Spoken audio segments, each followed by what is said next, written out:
life's not as simplistic as that, and it's not stacked like that. And some people, things they do is because they ain't got no choice. Others do it for financial reasons. Others do it because of peer pressure. Others do it because they're just nasty guys. Yeah, it could be any kind of reason. Some might have mental health issues, anything. Yeah. So obviously, if you are a victim and you've been shot or whatever, yeah, it's a terrible thing. And I know people have been shot and they never told me it was nice. You understand? So I wouldn't wish that on no one directly. But as I said, everybody's scenario is directly different from everybody else's. Every unique individual, every situation is unique.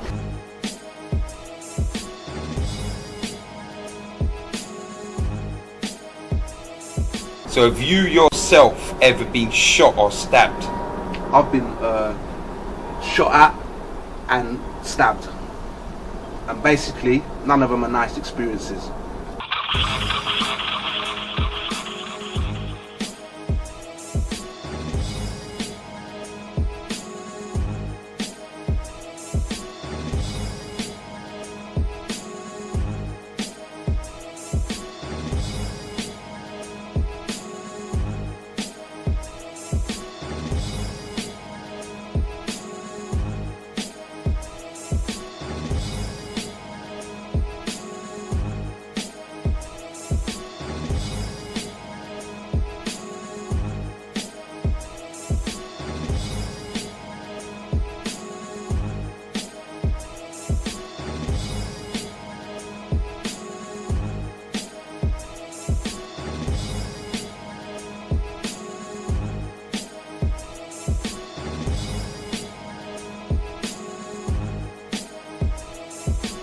Should we be respecting somebody who's a gun or a knife man, or should we be respecting the person who has to build their life after being shot or stabbed?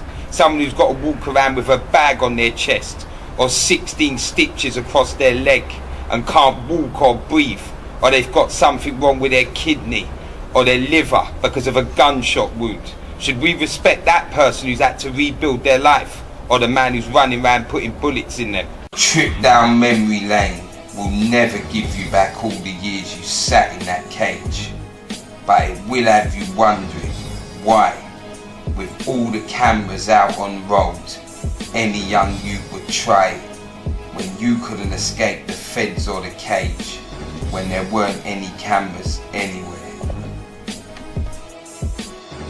So give us some of the memories. What sort of memories do you get when you're walking through Brixton? You know what it is, yeah? Brixton's changed so much since when I was about. It's like a cosmopolitan area. Yeah. A lot of well-to-do white citizens have bought over, bought in and bought out. Yeah. And they've got seeming like the master stake hold in the community where it matters, and that is with property, land and mortar. So therefore that's had a big impact, and you can notice that as soon as you come into the place.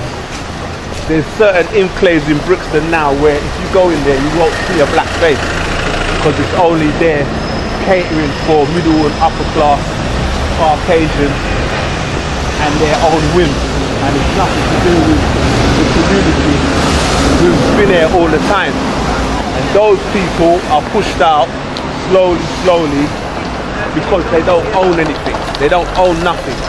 They don't own the flats what they live in. They haven't tried to buy it. They haven't tried to do anything to enhance themselves, to get their feet under the table so that they could not be kicked out.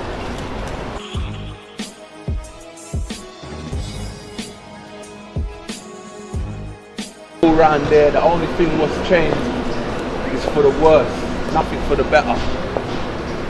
More gun police, more negativity. But what about the impact violence. you had on these streets? You helped towards a lot of that. Yeah, I played a small part, yeah. But if it wasn't me, it would have been someone else. Life evolved and roads evolved, and it evolved one way. People get worse every day, more violent, and the next generation more than the other, than the other, than the other. Yeah. So at the end of the day, if it wasn't me, it'll be somebody else.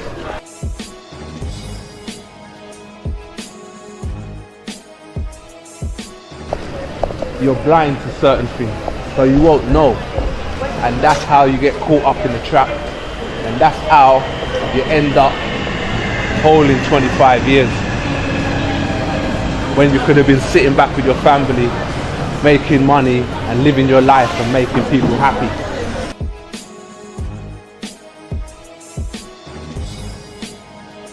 This is an emotional time, and this is an emotional place. This is where all of that madness happened, right here on this road.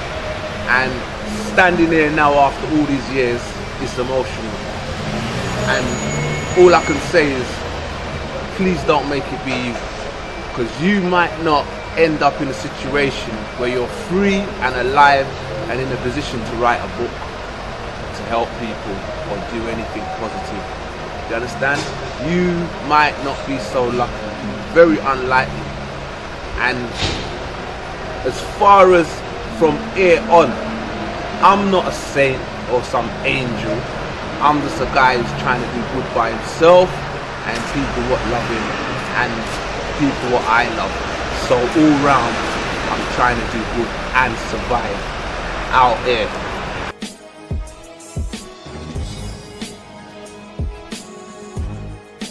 All round here was totally different from now. There were no cameras. This was a notorious road. Serious strip. Coke, crack, everything's getting sold. What does Skeema know about crack? Because it's been made for us all out here to believe that the gangster of your generation were all running around on crack. That's all bollocks, yes. I know people what has never smoked even a cigarette in their life and they're gangster or in that box, yeah. Everyone to their own, but in the 80s, a lot of people, there was a crack epidemic and a lot of people did fall for it. Me personally, I used to smoke it occasionally in a spliff, just like mixed with weed when I was over here and in Jamaica. But it wasn't a big part of my life. Some people, it sucked them up and threw them out at the other end. So it did have a big impact, but everybody wasn't on it. That's just ridiculous.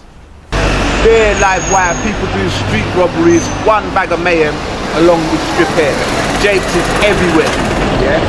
The cab office used to be over there, and that was a notorious cab office as well. They'll take you anywhere for any price. And then when you go down there now, you're talking about the Atlantic pub. This is a pub where people used to just hang out and sell drugs and drink, and it's like a spot where everybody just jams. You get me? And for a long time, the boy then wanted to get it closed. Enough time you see man get grabbed by their neck outside this pub and strangle and choke out until they have to spit out whatever they got in their mouth. This was the environment. And now look at this now. This is what's going on.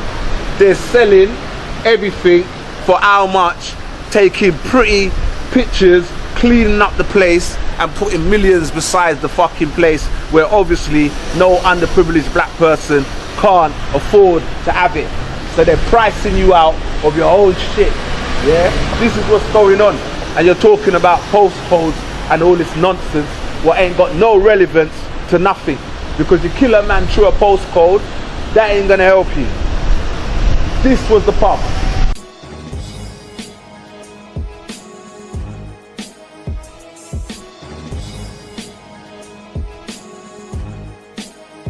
On the night when all this happened, it's this pub where I came to see a friend who's now deceased, R.I.P. my brother. Yeah, and when I come out, these officers decided that they want to search me because I'm black and I'm coming out of a pub was, in all fairness, notorious, and that's how it all went down. So what do you say to every person who says, forget that? You deserved every second, every minute, every hour, every month and every year you done in prison. This is what I say, yeah? Hear me good. This isn't about me. My life's done already. I'm pushing on the wrong side of 40, innit? I haven't got no issues. I'm cool, innit? I've done lived my life already. It's about you, brother. Any little man who's in his 20s and who's struggling and coming up, That's the one what I'm interested in. You understand? It's about you, because your life's in front of you and you've got it all to come. So I don't want you to go dispersal. I don't want you to feel unnecessary pain. I want you to drive Porsche and drive Ferrari and make your family feel good and live like how them Caucasians live. I want you to have things. So I want you to do it the right way round, innit? So then no one can't lock you up and deal with you like no animal. That time it's they teeth the money to do that to you. Wise, brother, wise. My name's Leroy Smith and I'm the author of Out of the Box. It's a true life story, and after serving my 25 years I decided to myself that I need to do something back for society, or young males, black males as a whole, and the best thing what I could do was write a book which people can glean sense and wisdom from, and hope you like it. Every roadman, every gangster, every drug dealer have all got a story. How do we know that yours is 100% fact and not embellished like many of theirs? I'm not a vain guy with some big ego, and I don't need to make up stories because I'm not a fantasist. So true, I'm living in real time. Everybody what knows me knows my story, and they can cross-check my book with my story. Man's ringing me from Manchester all over endorsing my book because they know that it's sincere and thorough.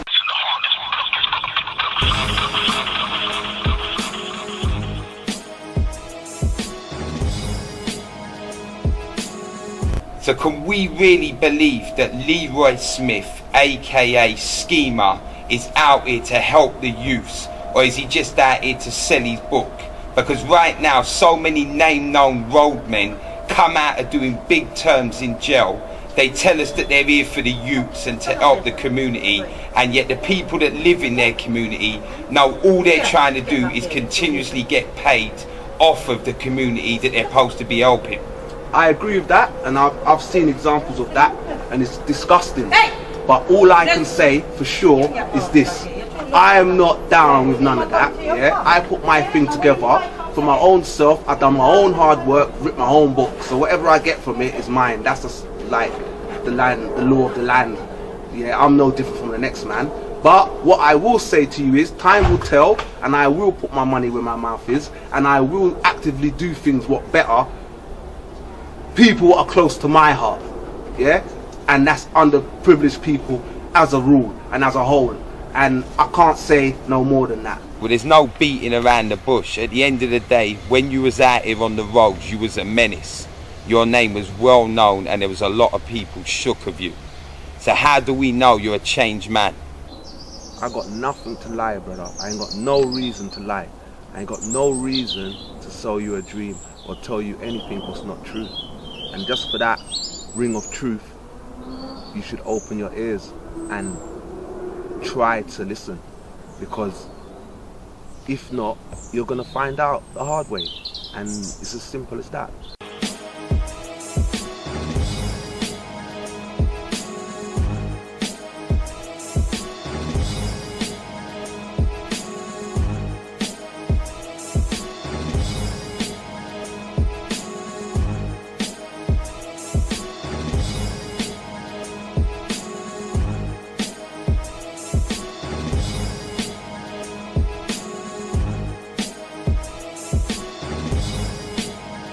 Tell us why anyone should read your book, Out of the Box. See what it is? Because of my life experiences and all of the things I've been through, pain, suffering and real drama, it can relate to a lot of people what maybe they haven't been to that extreme, but they've felt the same kind of pain, or the same government narratives what have been inflicted on black people as a whole and underprivileged people affects them also. They can relate to it, and there's heart-wrenching, true story which hopefully can inspire and uplift people and make them better for their own good and for the future. So give us what's going to be in the book. Tell us the journey of the book so we can get excited about what we got. Basically, Out of the Box is a true account of my life story from the age of 2.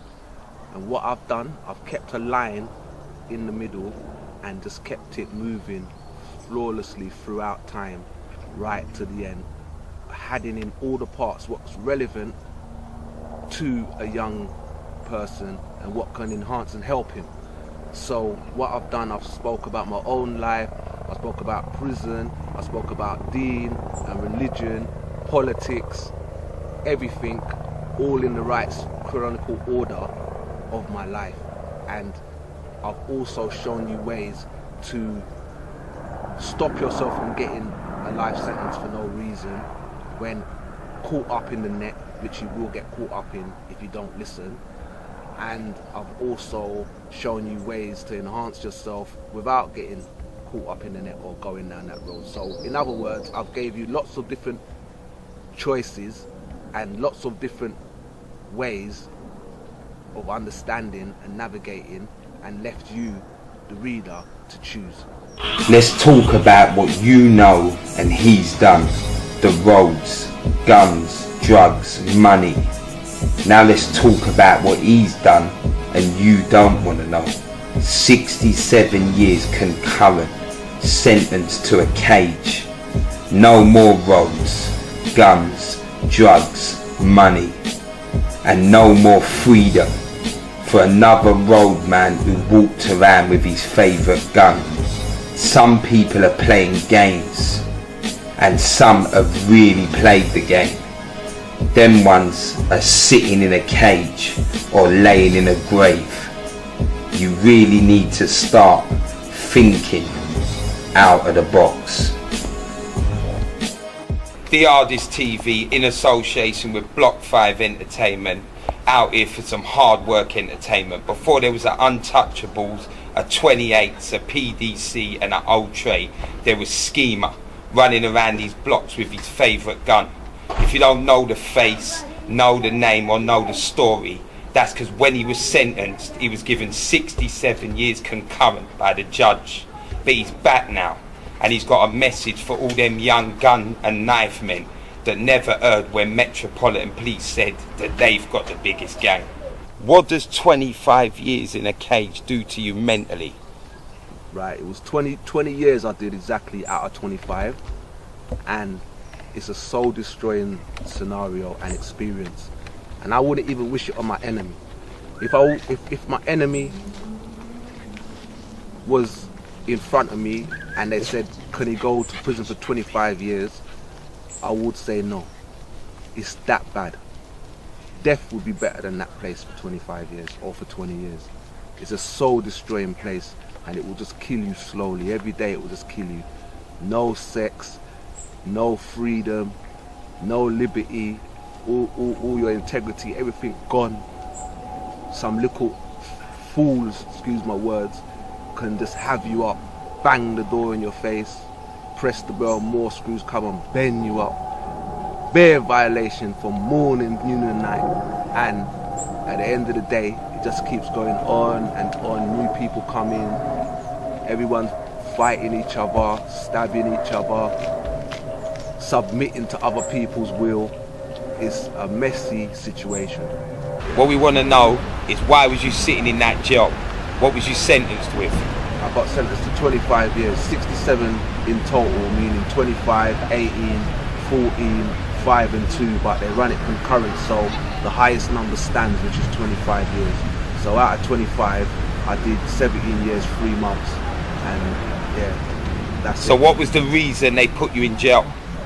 For shooting 2 police and armed robberies, firearms, variety of offences, all around making money with a gun. And basically it all came to an end when I got arrested in Connecticut. What are you sorry for? Are you sorry for the fact you lost so much of your life? Or are you sorry for all the things you've done that made you have to sit in that jail cell? I don't really do sorry, but I regret a lot of my actions, because they didn't really make sense for me or the people around me. And that's just down to ego and ignorance and hostile and aggression. And that's what I've learned to conquer and overcome. And that's what I want the young guys and the guys who ain't soiled up yet, who's their things clean still, to try and overstand. And I think they do anyway in general, because nowadays enough people ain't glorifying gangsters. What went through your mind when you knew you was going to be sitting in a cage for that long? To tell the truth, I was an angry guy. So when the police was smiling at me, I was like this with my trigger finger and acting up and telling the judge that he's gonna die soon as well and being negative. It didn't even kick in for about 3-4 years, but when it did kick in, I felt it. What is the most important thing that you lost by sitting in a cage for 25 years? Time. Time. You can't buy time and you can't make up for time, and once it's gone, it's gone. And memories, everything. To be in a cage is a very serious thing. It's not no kind of joke, and especially when you're gonna be in there for decades. That's on a whole different level, and you might not survive it. Do you feel like you deserved the 25 years you were sentenced to in jail? Or do you feel like you should have been left on the roads to run riot? Because who knows where that would have ended up. You could have been in a grave, or someone else would. I could have been a millionaire, or more likely I could have been dead. But no one, law and order is needed, innit, for society to be a society. So obviously, I don't think I should have been running around committing carnage. I just think maybe it was a bit stiff, the sentence, but I did need a sentence, and I'm just glad that God seen it fit for me to come back out and be free, mashallah. So at least I've got an opportunity to do back good and make the most of the future. So tell us how you're going to change the mind of a young youth who's out here right now and is saying to himself, forget your story, your little 20-year-old story, I'm on the road now. Yeah, I'm not going to say anything to a man like that, because he started on the wrong page. You learn from other people's mistakes, and the smartest person on earth will tell you that that's correct. I ain't here to suffer fools or try and convince people what are not willing to be convinced. I'm here to put it out there, and for anybody what's smart, yeah, or who's open to bettering themselves in the future, to grab inspiration from it and better themselves. That's it. Do you regret in any way that there might be young youths out there that was looking up to you and trying to follow what you was? Yeah, I sold a dream what someone else sold me, and I didn't know no better, and maybe the person that sold it to me didn't know no better. But now that I do, it's up to me to say something or do something to offset all the negativity if I can, and try my hardest to do it for the right reasons. So on this journey what you're taking now to show the youths that it's all not worth it, how are you going to show them that not everything's what they see on the internet? Because what it is real bad men go to jail. Yeah. Real gunmen, the police ain't playing that game. So when they're watching the internet and people are getting away with talking a whole load of crud and they're still out there on the road, they believe that it's all good. Let me clear it up for you, yeah? As a rule, hip-hop music and all the other things what draw people out and make them feel things is a virtual reality when it's not reality, yeah? And reality is totally different. If you let that all trip you up, that's going to be your own downfall, isn't it? And anyone was out here and was out here for over long, keeping up bare dirt and nothing ain't happening to them, they're working with the boy at the minute. That's what I'm making you know. So you see, if you can't pick sense out of nonsense, you're just going to get caught up and end up in the gutter there. You understand? And you're going to be a has-been in a past tense, or even worse, dead or in jail. And that's not going to be a good look for you, innit? How can they listen to you when you done 17 years in a box and then you came out and you ended up going back again? Well, because of those reasons, that's why you could listen to me, because now I own my own publishing company. I liaise with the Guardian newspaper and TV media, yeah, on a level what they wouldn't entertain if I hadn't wrote the book and if I hadn't done all the positive things I've done. So therefore, I'm a real person, I'm just a human being, everybody makes mistakes. And from it, I can tell the next man X, Y, Z, so they don't make the same mistake.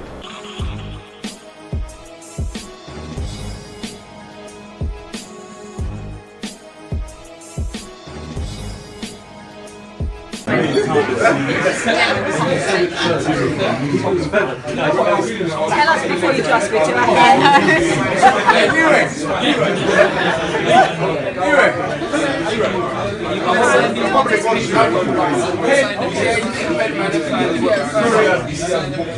Actually, my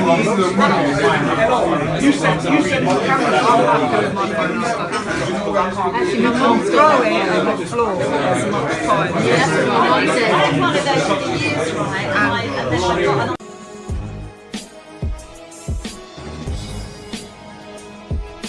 Right. I'm reading one page. Oh, come on. That's fine. Alright. It's your book. Come My on. trial for the crimes that I got convicted for. Speak up, speak up. With sentences which added up to 67 years in total, but running concurrently, which means side by side, I ended up with 25 years. There was very little evidence involved in my case, and back in 1995, 1996, the law was totally different to now, meaning back then you had 50-50 chance of getting a not guilty if you were innocent. Now it is stacked against you in a way which is unbelievably weighted towards the side of the prosecution. So there I was with the co-defendant who had decided that he was going to inform me to the police. Because of this, he got put in a lower security prison. However, on the day of the actual trial, he was in the court cell with me. In the same cell, there were a few good IRA guys who were on trial at the Old Bailey at the same time. And basically, the commander of the three told my co-D in no uncertain times that he was a proven rat, and they had seen it for themselves in black and white.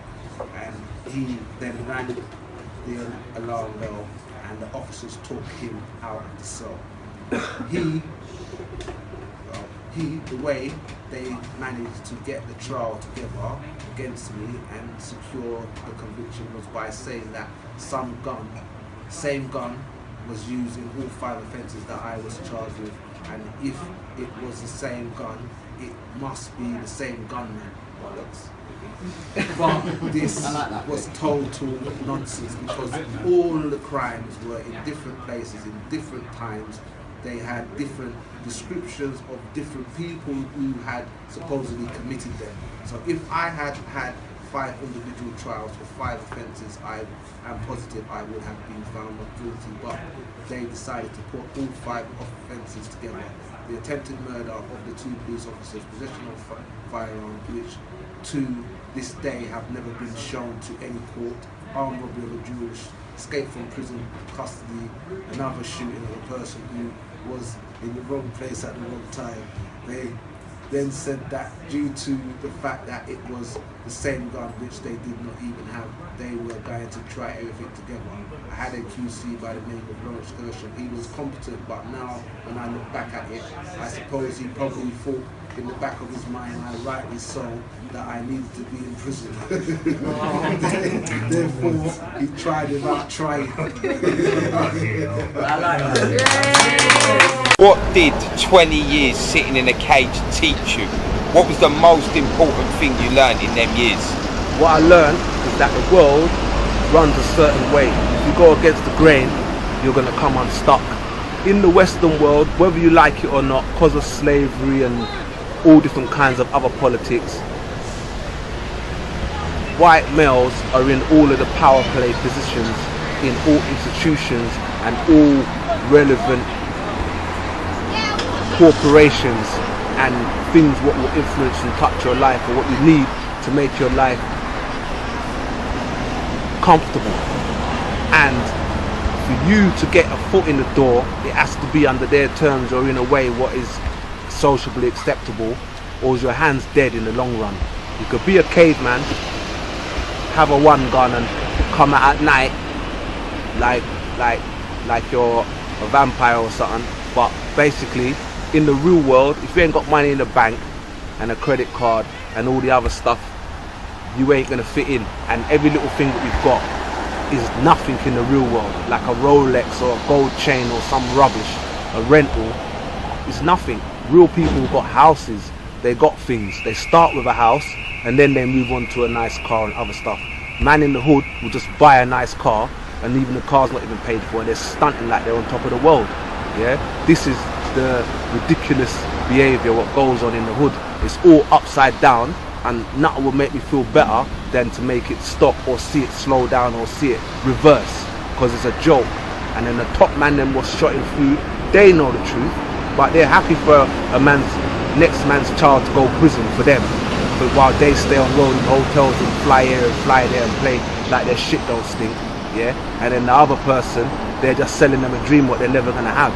So I'm making you know it's a myth, and you need to find a new formula. Right now, every hood, everywhere has got a young man who's trying to live the life you lived, trying to be as bad or even thinks he's badder. What would your biggest, importantest message for them be? Basically, you're buying into a dream. What the law of averages and percentage of people what can succeed like that is slim.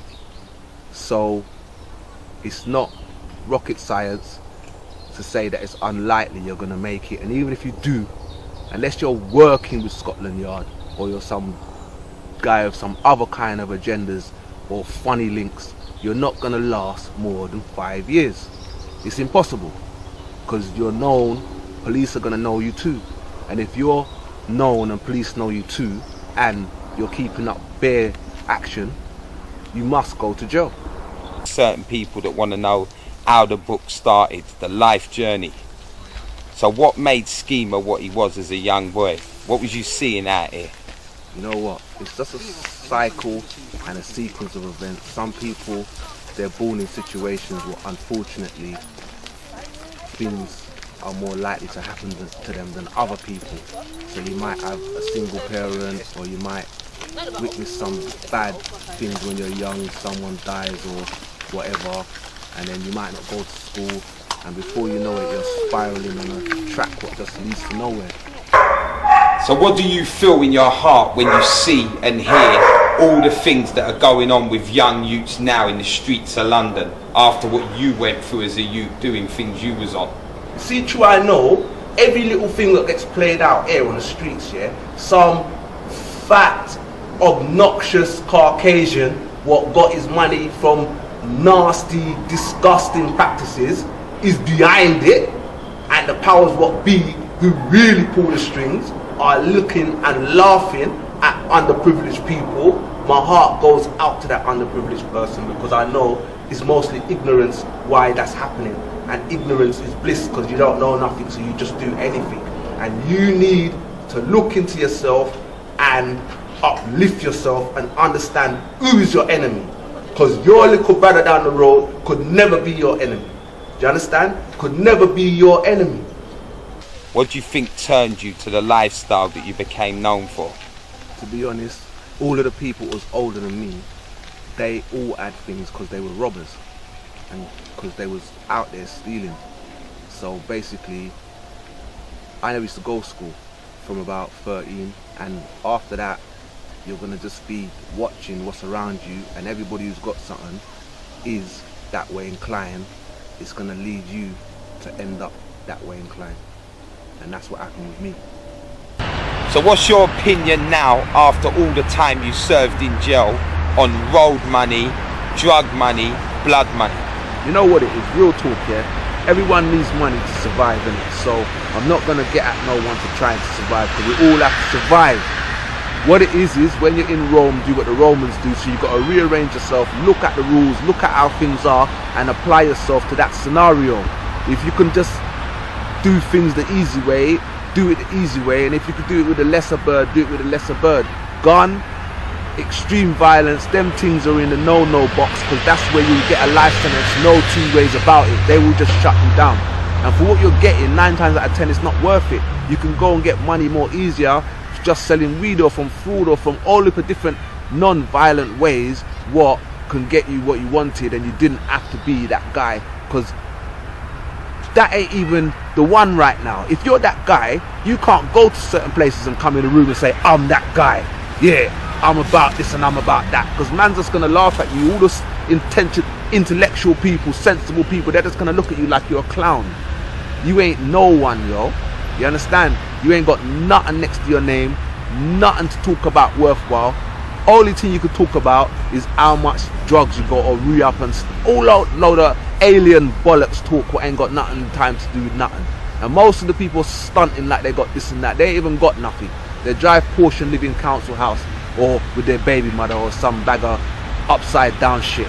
Yeah. So what I'm saying to you is try and get a mark on how things really are and set it so that you can make a change for the future and for yourself. And if the younger you are, the more you need to do it, because you don't want to get a record if you haven't already got one. You understand?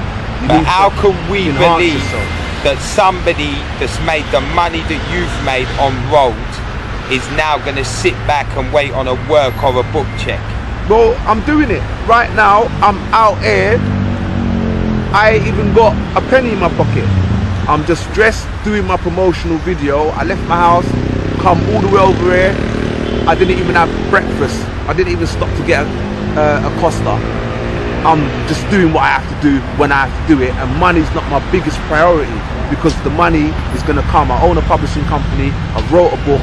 It will generate an income, and when it does, it will be a legal income, and I will also push some of that back towards people what need it the most. I'm actually about all of that now because I've done everything already myself, and money's not everything. It's important, but it's not every last thing. And when you've had it once, twice, 3 times, it becomes less important. You just know you have to build your thing correct so that you can make a future and make a stand and make a viewpoint and make something what people can believe in, hold on to and roll with. Because if I can do it, anybody can do it. You see it? And that's the fact. It was the first time that you saw a gun and you thought that a gun was the right way forward? Because I was a burglar, yeah, to start off with. Them things are about in country mansions and places like that, shotguns, whatever. And before 1996, when the gun laws changed, people had handguns in their house as well, so you could come across a gun. But at that stage, people weren't really shooting people. Guns were just used for robberies or specific things, and mostly people just had knives. So even if it was about, it wasn't really being used, and that would have been from, say, like 89. Yeah, from about 89. Through the years before you ended up sitting in that jail cell, you've had many altercations with the feds regards the fact that you was known as a gunman.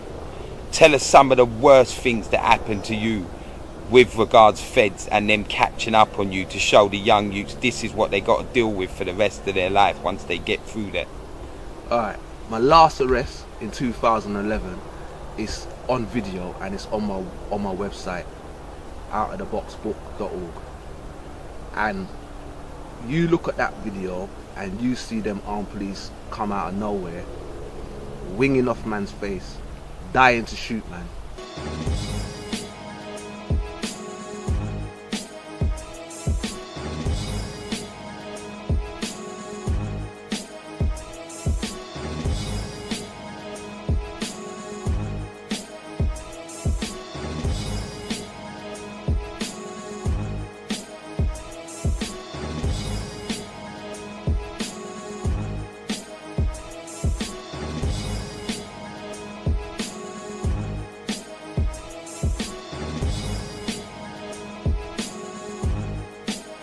That's what you're up against every day. And nowadays, with other things factored into it, terrorism, this, that and the other, the boy them's cranked up their thing high. It might not be directly for you, but you will get caught in a net and they will deal with you same way, like as if you're whoever they cranked it up for. That's how the system works. So you need to know what time it is. So you being a man who's well known back in the day for knowing all about guns, you being a man who's had many altercations with gun police, what do you feel when you see documentaries like Gangland and you've got young boys talking about they always keep one in the clip for the feds? What does that do to you as someone who knows the game only too well? To be honest, I'm not gonna slate no one or nothing, but 9 times out of 10, people that talk like that are not gunmen. And when it comes down to the crunch, they're not backing that for no police. They're gonna freeze up and they're gonna hold their arrests and go to prison if the police don't decide to kill them. Yeah, that's how it's gonna go. Yeah, anyone can talk shit on a television screen. Yeah, in real life it's a different scenario, and the person what produced Channel 5 documentary did it for him and his own white circle's agenda, not for them little people what he picked up, used and put back down. So more fool them, and the message is not a message because he hasn't got no narrative. He's just telling a story about a couple of kids selling drugs and wearing Louis Vuitton. Wowee. What is the narrative? What's the big picture? Do you understand? What are you telling people? And basically, that's the question everybody was asking. I felt embarrassed to see that people was getting hoodwinked like that by corporate mainstream guys, because he couldn't come to me with nothing like that. So what do you think any police officer that carries a gun was thinking when they watched that documentary? Yeah, more better for them, and more easier for them to shoot people, and more easier for them to justify dealing with street people like they're subhuman when they're not. It's about you now as a person. Obviously you've got the book out there, but what else are you doing to show the young youths that that road's a myth? Well, right and that now, there's no reason to be running around with a big gun?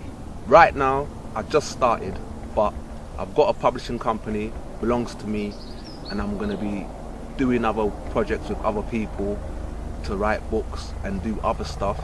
And once everything builds up to where it will build up, no doubt, I'm going to make it my duty to be able to start up some businesses for prisoners who have just come out of prison, even if I could do 10 startups and other stuff along them lines.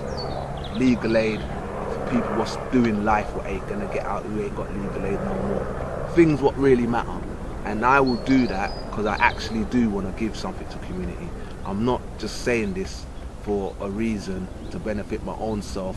What a lot of people say, oh, the community, and they're not doing nothing for no community. They're doing it for themselves. That's it. It's just about themselves. They ain't got nothing to do with giving anyone anything. And that's the opposite of what I'm about. So after living a road life and then living prison life, tell us, do you anyway suffer from paranoia of wondering if it's ever going to come back on you what you did when you was out there? If I said to you that I don't think of these things, I'll be a liar. But what it is, when you're practical and you're a technician, when it comes to certain things, you should be able to stay on top of it by taking everyday precautions. But me, I'm a bit more than that, so I'd have CCTV, I'd have the guard dog and everything else what will lead to me feeling that peace of mind. And I don't really put myself about too much in circles what I don't need to be in no more, because that's not my circle. So basically, yeah, the more you do and the worse you used to live, the more these things will affect you. It's about your connection with Anthony, somebody who done a documentary style interview with me last year, formerly known on the roads as Bucky. You know, there's been many nights I've been in there, I've been in jail, and I've looked out my window and think, you know what, when is this going to end? Like after being in jail like 5 years, you know you've got 15, 20 years left, and you look at that window and the sun's shining and it's a nice day, early morning, you look at it, you know you're banged up, you know your family's out there, you know your girlfriend's out there, your children's out there, your mother's out there, and you think, when is it going to end? That's when you start regretting it. You might not regret it when you've done it, you might not regret it a year later, it might be 5 years later, it might be straight away, but there's going to be a day when you're going to regret the action. But you have to take responsible for your actions. That's why think before you act. Trust me. What's going on regards the path he's took? Are you interested in anything like that? He goes around the country dealing with colleges and schools, letting the youths know that the gun and the knife's wrong, and all it does is make you sit in a cell for the rest of your life. They told me I couldn't do it. We go back to saying about rehabilitation and helping about prison. The prison system told me I couldn't do it. They told me that I couldn't be a youth engagement manager, I couldn't be a mentor because of my previous convictions or conviction. but I did it. See, I proved everyone wrong. You know why? Because I believed in myself. And I didn't believe in the streets. I believed in success. I believe I'm going to be more successful than I am now. Because I believed in myself. So I work for an organisation called Prison Me No Way. Well, basically I go into schools, colleges, universities. I go all around the country and I do motivational talks. As well as that, I've wrote my own crime prevention program, what I deliver with various yachts around the country. And as I said before, and as I say again, I do youth work in Marcus City Youth Club. So I'm just trying to put good input back into society with the knowledge of my previous. Yeah, at the moment I'm in talks with certain charities, but I have to be careful to pick what is going to fit in with everything else what I plan to do. And because I've got my own publishing company, I've got to make that build up itself so that it can employ people and help people. So yeah, what he's doing is a great thing. I know him from donkey's years and the change in him is unbelievable, and I didn't believe these days would come when we'd be out here doing what we're doing, so it's a good thing. So what about you yourself, just going into hoods, going into blocks, going into estates and just talking one-to-one with these young youths and showing them, listen, I've done everything you're doing and more, and I'm telling you at the other end is long. Police brutality, years of people looking over their shoulders, it's long. If I ain't got my things set in a way where I can help man at the same time, literally, I wouldn't waste my breath.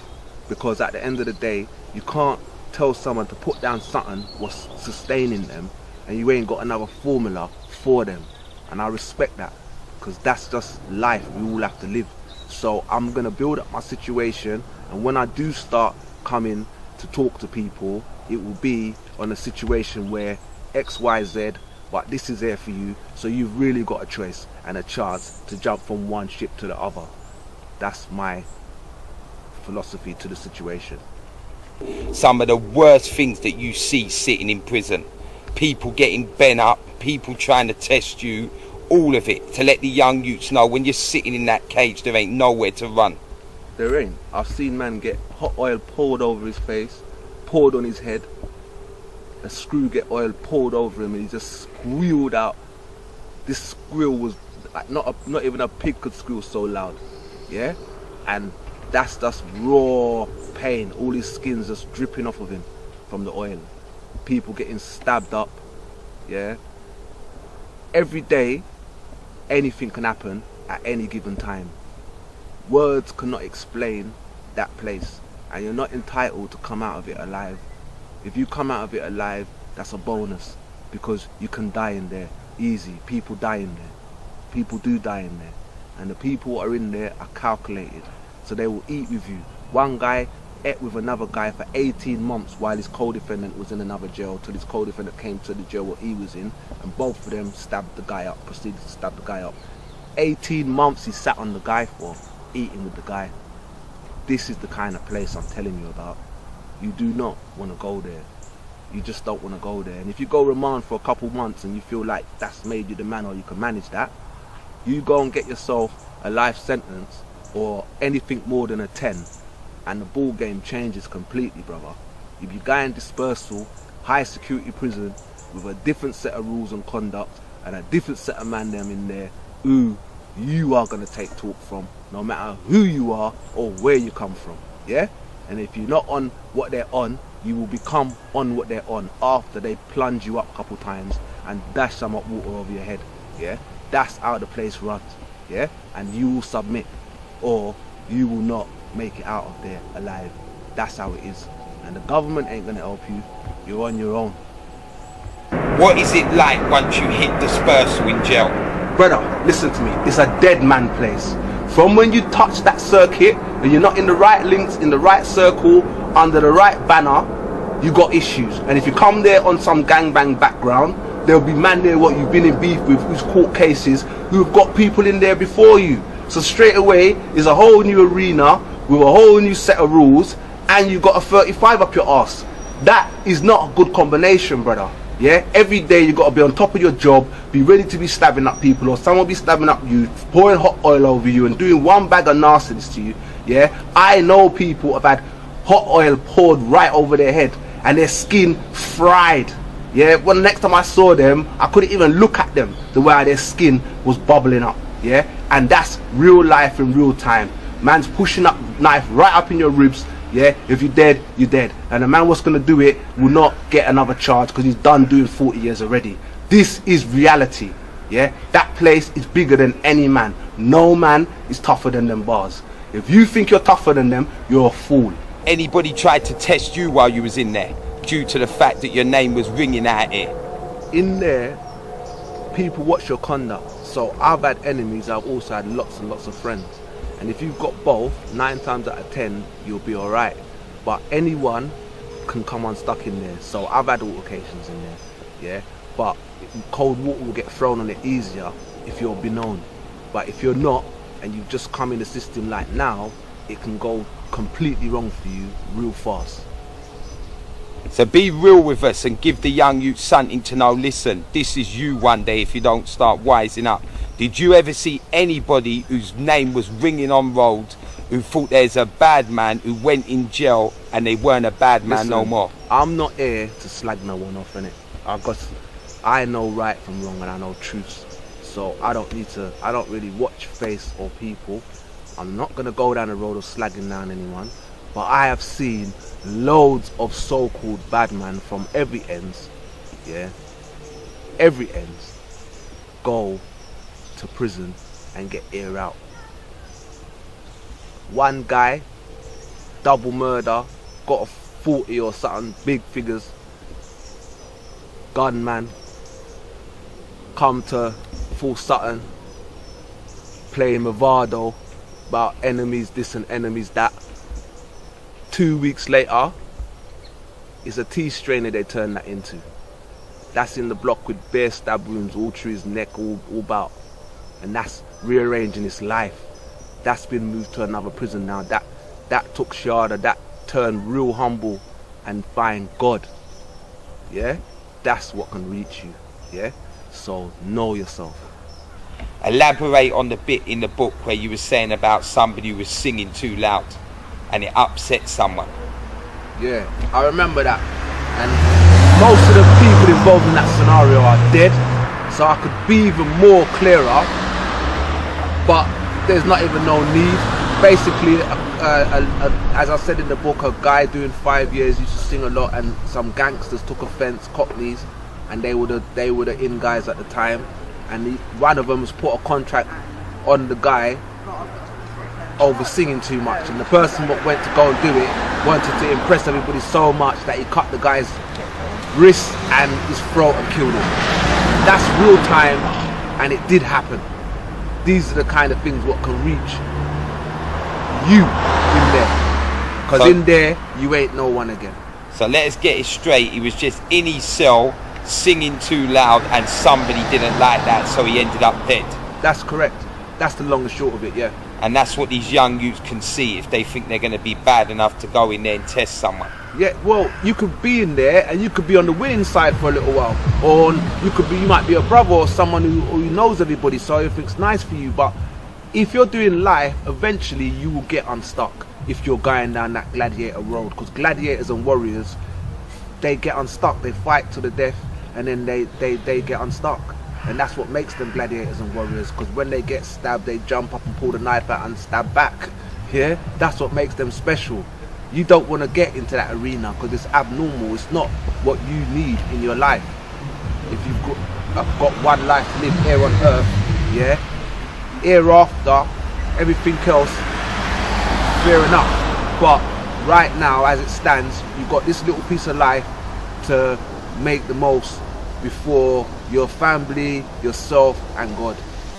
It's up and down every day what comes, because it's a real traumatic experience and people take things in different ways. So some family won't want to talk to you, some will just hate you, some might like you. It's just really a melting pot of emotions. So would you like to let us know what it was like being Leroy Smith's grandma? Oh, well, I'm happy to have him as a grandson, because human being you can't buy them.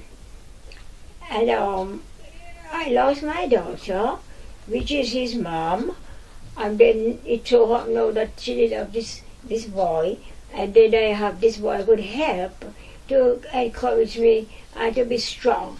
Because his mother made terrible death, but she leave a child, and I have him now to grow and fully place. Though he couldn't run like she can, it was gone, but still yet. And I grew him up. And I'm only very sorry to see that things have to go like that in his life, because it's a very bad thing when your character blighted. But what can I do? And I really... But what was it like for you when he was arrested? Like, what was the police like with you regards to the situation? When they arrest him? Yeah, and what was you feeling when you found out that he'd been arrested for shooting the two police? I could only bawl. I was in here bawling and said, Lord Jesus, I won't have to leave, I don't want to, and things like that, till me find out that he was gone. But what impact has it had on you through the years, not having him there to help you out? What? Impact, like what's the impact been on your life, knowing that he hasn't been there to do things with you? Well, it was a terrible time of my life, because I couldn't change nothing, and I still was a young person to that, and it was terrible for me, because when I know his mom had gone, and afterward, you know, in the situation with him again, I nearly passed away, man, believe me. But the Almighty God hold me back, say, no, I will help you. And I say, he helped me until now. I am over 90 now. And I can be here to see my life, you know, so God is wonderful. And what do you feel now about the fact that he's changed his life around, and that he's written a book and he's trying to help the young youth? Yes, sure. I'm so happy for him, because my prayers don't go waste. I pray to God all in tears, all in my bed for him. When I see the situation of what things happened to him, and I can see that God answered my prayer, because he come there, he can write a book, and he's thinking a different way. I said, thank you, my God, because I'm all old, I couldn't take no more of anything with him, you know. It's too much. I couldn't live it all this time. So I just said, thank you, Lord. So tell us about rebuilding family after sitting in that jail cell for so long. How did you rebuild with your daughter and your dad? My daughter is up and down up to this day. Some members of my family, we're not even talking up to this day. Me and my own dad don't communicate at all. This is what happens when you go into them places. My family scenario is in shambles, and it might take me forever, if never, to fix. This is what happens. Sorry for the way your daughter saw you. Yeah, I'm sorry for the way she saw me, other family members, and society as a whole. So what would you do now if your daughter came to you and told you that she was with a roadman who's just as bad as you was, or even worse? What would your attitude to that be? I would give her an ultimatum. She wouldn't anyway, but I'd give her an ultimatum to pick, because I wouldn't want that for her. How did you enhance yourself to get out of prison? Basically, I went to the wire. I done all of my sentences, double Cat A and then single Cat A. That means it's the highest security code in a dispersal where it's all popping 24/7s, and I was kicked out, walked to the gate with our station dogs grudgingly. The first time, and then the second time they even made police handcuff me and bring me from prison to the hostel. That's how much they didn't really want to let me out. So tell us the difference between the world you left behind and the world that you came into. How did you find the adapting to the new world? Different world. When I came out in 2011, it was like bendy buses, Oyster card, Tesco's with machines what talk to you. It was enough to blow someone's mind. It was just surreal. And that first 9 months was just virtual reality. Sometimes I had to touch my car steering wheel to make sure it's actually I was here. I didn't even believe it. But now, after coming out the second time and being out for over 2 years, it's slowly kicking in how you need to conduct yourself and how you need to be out here, and I still have bad days, but in general I'm doing well. Let's talk about the people that are still in there, that are never going to be coming out because of the fact their name was ringing on road or they was running around with a gun. Let these youths know that you could be staying in there the rest of your life once you start rolling down that road. Yeah, you know what, it's emotional because some of these guys are like my brothers and I've got enough love for them, and to know that I can't free them hurts. But yeah, guys from every postcode, don't need to drop names, but every postcode who's top man or relevant get the 35s and the 40s, and that's the end of their dance. And man's just in there, the most they got to look forward to is to cook some food and try and get closer to God, because there's nothing left in there. Every day is politics and negativity, on top of the fact that you're doing bird, and on top of the fact that you're not going to see your family or live any kind of normal life again. So can you tell your daughter anything after her losing 17 and a half years with you? I couldn't, and she weren't listening to nothing what I had to say, and she had an argument for everything. And because of her having the moral high ground, because I went to jail, there's not much you can say about certain things when you haven't got the moral high ground. But now that I'm an author, she can look at me and feel proud and know that I am what I say I am, and that's leading to help to mend all of the broken pieces. I'm lucky. I got 25 and I'm lucky. I shot 2 police and I'm free. I'm walking road. So I'm not the average what happens, because if you do that what I did now, you're not seeing road, full stop. You're never going to see road again. And if you get a life, that's even worse than a 25, because life means that the Queen, the government own you now. They've got you for 99 years and can let you out at their discretion and put you back inside at their will or discretion. So you ain't got no more talk left. You belong to the state, and that is the fact. And then you have to rearrange to fit into their thing, or you're never seeing road again.